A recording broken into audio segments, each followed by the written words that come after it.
Kenny, we started the game off talking about the defense and what you guys wanted from the defensive end. What was so significant about what you guys did defensively from start to finish?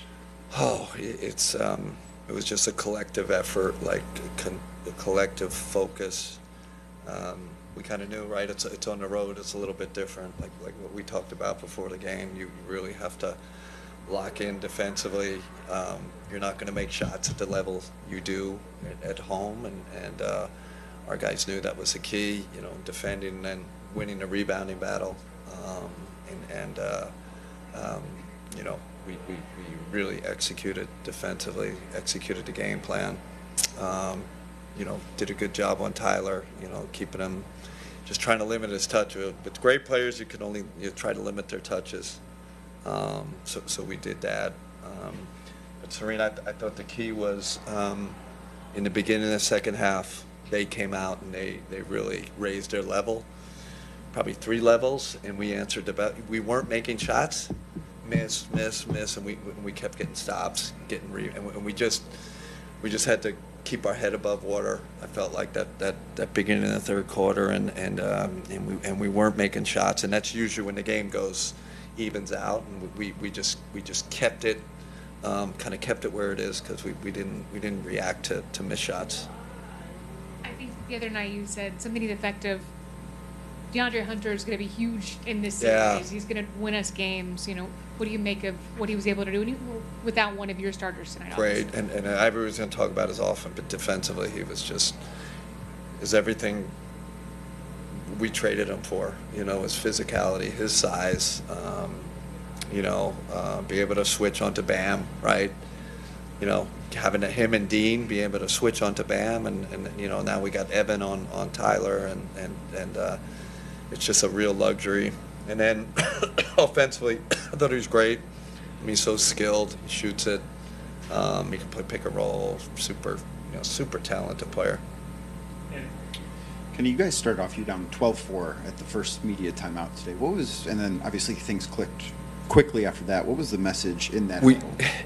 Listen, Bam hit that super contested 3 in the corner, and then Ware hits a 3, and you're just like, that's where as a coach you just got to keep it like we're doing. We came out with the right mentality.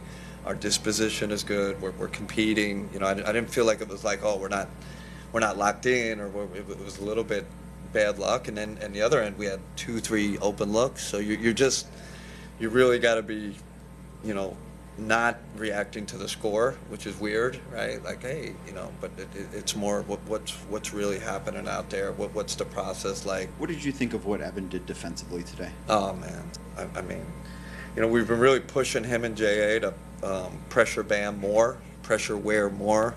I think today was the like kind of we finally got there. We finally got where they were up and they were bothering him. He's a great quarterback. And with us kind of top locking Tyler, it's a huge part of it. And then of course, we got to our switching lineup with Dre and Dean. You can't forget about Dean tonight. I thought that little switch helped us. Just getting him more minutes. I felt like on the road we needed his rebounding. And that him and Isaac kind of switch roles, and I thought Dean was great. I saw Max open the game on Tyler. Was that an adjustment, or had he been opening the games on him previously? No, he started on him. So was it more about just like you've been talking about, getting to your switch lineup a little bit differently that enabled you guys to throw more bodies at Tyler? Yeah, I just think again that was kind of the Dean thought. The Dean thought, getting him in for as one of the top subs, and just to change it up. Again, I thought that helped.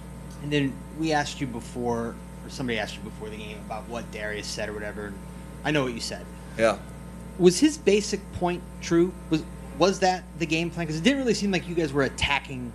Like you were doing all kinds of stuff today. Listen, we do a lot of stuff, and that's not our general philosophy. We're a ball movement team, but listen, there are situations like anything, you wanna increase someone's defensive usage, that helps you on both sides. I don't, wouldn't say it was specific to one player. It's a little bit, things come out in the wash with the way we play. You guys were without Darius. Yeah. Donovan didn't have his normal scoring production type of night. Yeah. When you're able to put together an offensive performance like that without those two guys at their normal levels, what does that just say to you? I guess? Yeah, and I didn't think it's not like we shot the three a ton or shot it great, right? It was more the cutting, the give and goes we had. I thought we were driving. They were taking us off the 3-point line. We were driving it and getting into their paint. That's why we got those kind of big to big stuff and all that. So it was a really little bit of adjustment to how they were playing. But yeah, I mean that's who we've been all year. We're just we're deep and we're skilled, and we're not skilled just at the top 3 positions. We're skilled, kind of 1 through 12 rotation wise. Sam's super skilled, Max is skilled, Ty is incredibly skilled. So it's a little bit of product of the talent we have. Jared? Top blocking Tyler, but every defense tries to do that. You Yeah. guys are still able to somehow cut him off from the rest of the offense. What else are you doing in the shift activity that prevents him from getting? Yeah, I think raising our ball pressure level on Bam was that was part of it. And obviously when they have Ware out there, we have another safety net behind. And then just being aware, like you said, kind of pregame. They beat us with I think they beat us with one back cut. If they beat us with the back cut, we'll kind of live with it. Let's not overreact to that. We just kind of stuck with the plan. And then, usually they would try to bring in one of the guards for some switch hunting, but they were still bringing Bam into the screens, having Evan on him anyway. What is it about the way your lineups are composed and the way you defend that forces a team to go away from the obvious cross match? Yeah, and I do think part of it is a top lock. It's harder to get to small screens. When you're kind of blocking that guy from going to set it. But again, the luxury we have is we have the rim protectors behind us, right? If you do screw up, you got JA back there, usually, or DeAndre too, 6'9", if we do make a, yeah, and it's hard as a coach. Sometimes you want to bring the 5 up because you don't want him at the rim, right? So I think that was probably part of their thinking too. Chris?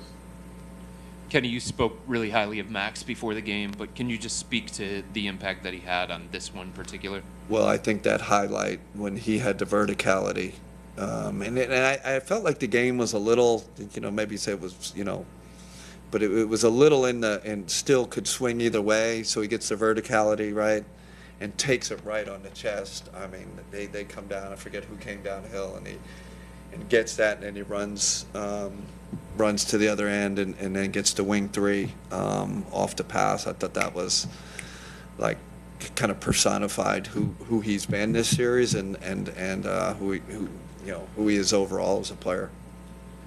We had been asking you incessantly since DeAndre got traded here if he was going to be in the starting lineup or if it was going to be Max, and you kept going with Max over and over and over again. Is there something about him that just works so well with that starting group? Max, you're talking about? Yeah. I think it's the content. They played together for, they know each other. Donovan has a trust in him. So part of this is coach, but part of it is player. And it's what we talked about before the game, Chris. He does all the dirty work. When you have superstars, we got kind of 4 stars. Who's going to set the screens? Who's going to attack the offensive boards? He's that ultimate role player that you need around great players, and he fits that. He fits that to a T. I'm not sure if you throw a high volume scorer in with that team that it works. That does that make sense?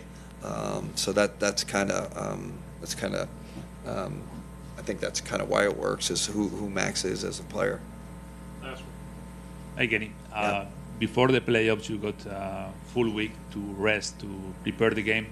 Right now, you are pretty close to reach the 4th victory. So taking in mind that the other game between Bucks and Pacers can be longer, how important is to resolve this quickly and to have a full week to prepare again the second Yeah, round? it's a big advantage. Even coming into this series, the fact that we had 7 days in Miami, these guys they've been on the road. Like, we have a freshness advantage. It is. So same thing. That's what you want to have going forward. I've seen it. I saw it with the Warriors. You end up going with a game 7 with the team, then it's going to affect you in the next round, right? The sooner you can,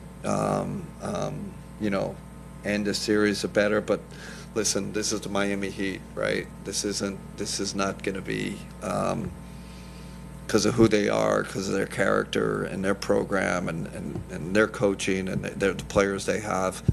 It's, game 4 is going to be. I expect it to be a tight battle. All right. Thanks, everybody.